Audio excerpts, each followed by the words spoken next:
Entonces, al poco tiempo de publicar con Jesús también una antología de poesía árabe, hablamos, él con su mujer y yo, de la posibilidad de hacer otra versión de este libro, ¿no? Las razones serían de muchos tipos, ¿no? Por un lado, tratar de actualizar todo lo que la filología ha ido descubriendo sobre este manuscrito, las lecturas que se han ido proponiendo para los pasajes difíciles. Es un manuscrito que está mutilado, está copiado por un copista que no lo entendía bien, que probablemente copió de un manuscrito occidental, donde ya se sabe que la escritura es totalmente diferente. En algunas grafemas son diferentes de la escritura occidental. Entonces se fueron acumulando una serie de factores, y sobre todo el peor de ellos, que es que el manuscrito estaba resumido prácticamente en su mitad. Sabemos por una fuente que en su origen tenía 300 páginas y lo que tenemos hoy no ocupa más que 160 aproximadamente, ¿no?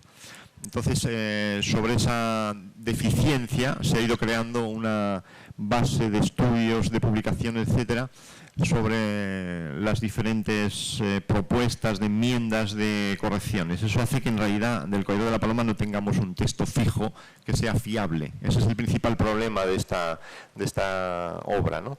No tenemos un texto árabe que sea totalmente claro y fiable.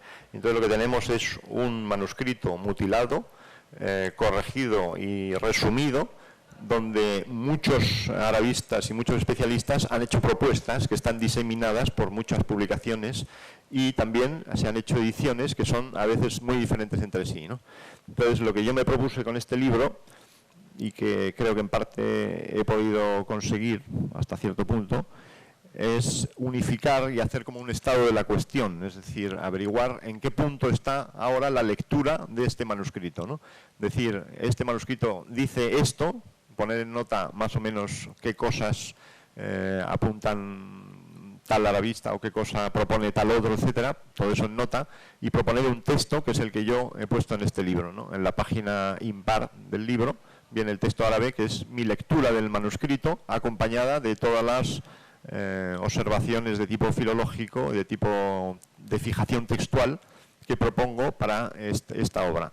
Y en las páginas impares pongo mi versión de la obra, ¿no? Esto ha sido un trabajo realmente... A veces uno, cuando entra en una obra de estas, cree que puede hacer las cosas mucho más rápido, cree que las tareas son más fáciles, y hasta que no se mete no se da cuenta, ¿no? Yo le propuse a Jesús, le dije en el año 2006, creo que fue, en un año te entregaré una primera versión, ¿no? Y sin embargo pasaron 3 más y yo seguía todavía trabajando en el manuscrito, ¿no? Por si fuera poco, además, cuando ya tenía todo hecho y había superado más o menos los problemas de la fijación del texto, los problemas de traducción que plantea el hecho de no tener una versión totalmente fiable, y ya estaba el texto maquetado, me tuve que ocupar también de la maquetación, porque en España no es fácil encontrar maquetadores que puedan hacer libros bilingües en prosa, ¿no? La poesía tiene mucho menos problema, pero la prosa, al correr en las dos direcciones, pues plantea, además cada una con sus notas independientes, como corre este texto, plantea otros problemas mucho más graves. Tuve que aprender a maquetar, tuve que maquetarlo yo mismo, y cuando ya teníamos más o menos una versión para el verano de 2009, una versión ya más o menos acabada, Jesús corrigió minuciosamente el prólogo varias veces, me hizo muchas propuestas. Entonces, por esas extrañas vueltas que da el destino, tuve noticia a través de un congreso que se había celebrado hacía unos meses en Estambul, de que alguien había encontrado datos muy importantes sobre el verdadero título de la obra, ¿no? Entonces eso supuso también un vuelco en mi edición. Tuve que pararla, hacer todas las averiguaciones, ponerme en contacto con especialistas y al final volver a redactar otra vez todo el prólogo, ¿no?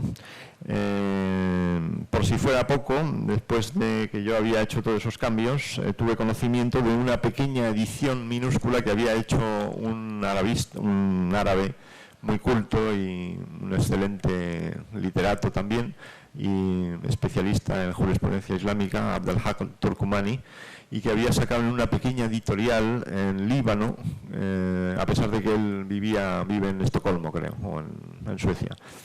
Y en este libro proponía también nuevos datos sobre el título, sobre las diferentes fases que había pasado su redacción, y hacía también toda una nueva lectura del manuscrito que yo no conocía, ¿no? Entonces, por un lado, fue una mala noticia porque tuve que volver a rehacerlo todo cuando ya estaba prácticamente...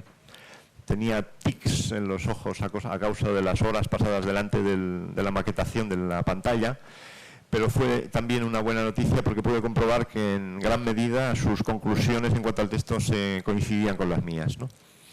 Entonces, por fin, ya a finales del año pasado ya pudimos tener un texto acabado y lo entregué a Jesús para su edición, ¿no? Cosa que el libro salió ya en enero, ¿no?